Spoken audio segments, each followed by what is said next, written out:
নমস্কার,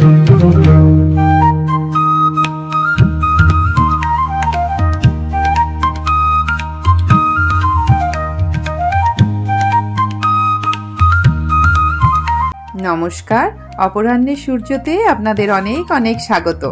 কেমন আছেন সবাই? সর্বশক্তিমানের কৃপায় আশা করি আপনারা খুব খুব খুব ভালো আছেন। আমি মোনালি আপনাদের কাছে এসে পড়েছি একটা নতুন ব্লগ নিয়ে। আজ বুধবার, মহাশিবরাত্রি। চতুর্দশী ওই সকাল 9:45 নাগাদ পড়ে গেছে। আমি সকাল সকাল স্নান টান সেরে ছাদে ফুল তুলতে এসে পড়েছি।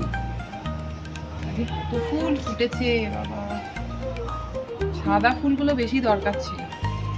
এখন ওই 10:30 মতো বাজে। ঠাকুর মশাই ওই বেলা 12:30 কি 1টা নাগাদ আসবেন বলেছেন। তো আমি ফুল টুল তুলে সব গোছগাছ করতে করতেই ওনার চলে আসার টাইম মনে হয় হয়েই যাবে। আজ এই সুন্দর পবিত্র দিনে আপনাদেরকে হার্দিক শুভকামনা জানাই। ভোলে বাবা সকলের মঙ্গল করুক। হিন্দু ধর্মের অন্যতম পুণ্য উৎসব হলো এই মহাশিবরাত্রি। এই উৎসবের তিথিতেই আদিকালে শিব ও শক্তির মিলন ঘটেছিল। মহাশিবরাত্রির একটা আলাদা মাহাত্ম্য রয়েছে। বলা হয় এই দিনেই নাকি মা পার্বতীর সঙ্গে বিবাহ হয় দেবাদিদেব মহাদেবের।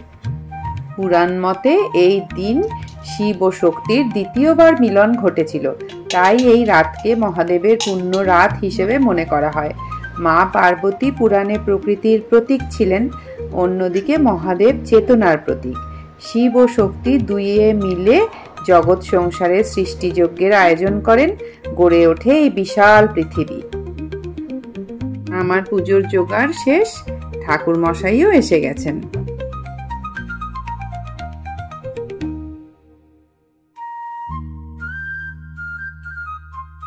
चंद्र सूर्यावत्र पुष्पवजाकृति पुष्पशुद्धि वजायते। ओम कांडाट कांडाट परहन्ते पुरुषा पुरुषास्परिवानु दुर्वे न पतन सतने च। ओम पूर्णविक समा कृष्णापक्षे कृष्णापक्षे महाचतुर्दशांगतिथौ। बोलो नाम। সুব্রত ঘোষ, सुब्रत घोष, শৌকালীন গোত্র, शौकालीन गोत्रस्य মোনালি ঘোষ, मोनाली घोष, शौकालीन गोत्राया दासीभूति दत्ताया রাজদীপ ঘোষ, राजदीप घोष, शौकालीन गोत्रस्य রুদ্রদীপ ঘোষ, रुद्रदीप घोष, शौकालीन गोत्रस्य।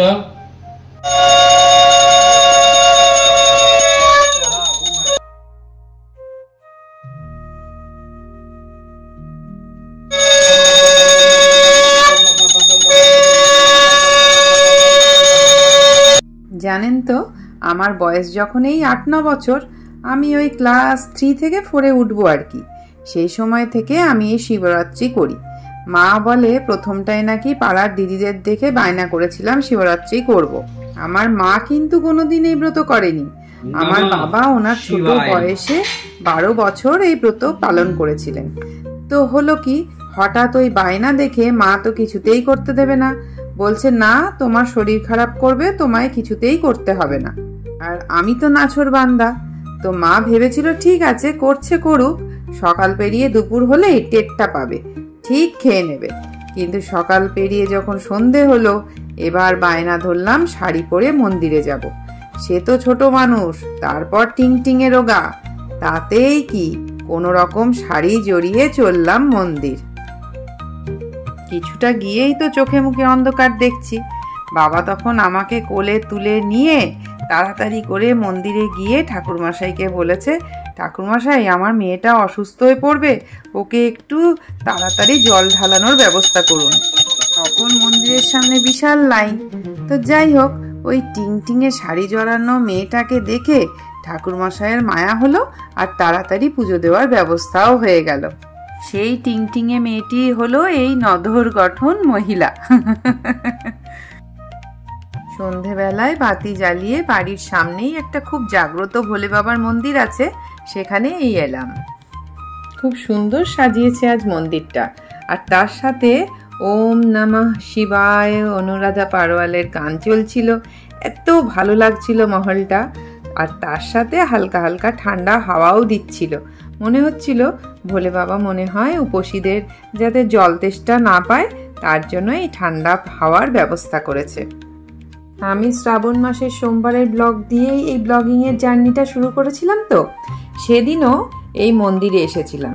আপনারা যারা প্রথম থেকে আমার এই অপরাহ্নের সূর্য পরিবারে আছেন তারা তো জানেনই, আর যারা জানেন না তাদের উদ্দেশ্যে বললাম আর কি। আপনারা যারা নতুন বন্ধু তাদের কাছে অনুরোধ রইল, শ্রাবণ মাসের সোমবারের ওই ব্লগটা অবশ্যই দেখবেন।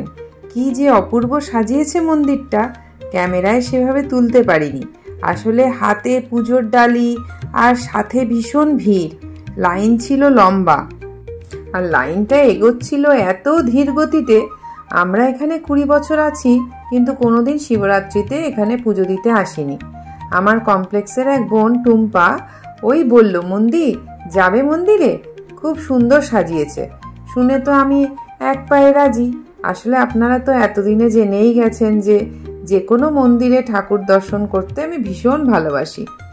দেখছেন কি সুন্দর সাজিয়েছে, ভিড়ের মধ্যে ঠেলাঠেলি করেও খুব কষ্ট করেই ক্যামেরা বন্দি করেছি।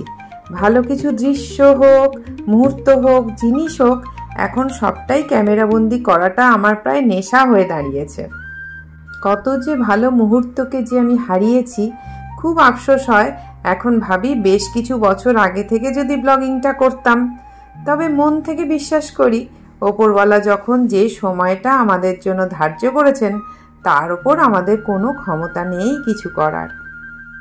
আপনারা যারা এতক্ষণ ভিডিওটা দেখছেন তাদের অনেক অনেক ধন্যবাদ। নতুন পুরনো সব বন্ধুদের অনেক ভালোবাসা। আমার ভিডিওগুলো কেমন লাগছে জানাতে ভুলবেন না কিন্তু। ভালো লাগলে একটা লাইক করে দেবেন। দুপুরে সাবু ভিজিয়ে গেছিলাম, মন্দির থেকে ফিরে মাখলাম। তবে গরম জলে ভেজাতে ভুলে গেছিলাম বলে সাবু মাখা মা খেতে পারল না। আসলে একটু শক্ত জিনিস না মা খেতে পারে না। বাড়িতে আজ কেউই নেই আমার সাথে বসে কেউ সাবু মাখা খাবে, তো অগত্যা একা একাই বসে খেতে হচ্ছে। এখন রাত প্রায় 11টা। খুব যে ক্লান্ত হয়েছি তা নয়, তবে এখন যে কাজটা নিয়ে বসবো সেটা হলো ভিডিও এডিট। হয়তো রাত 1টা-2টো বাজবে। তো যাই হোক, আজকে মতো ব্লগটা এতটুকুই রইল।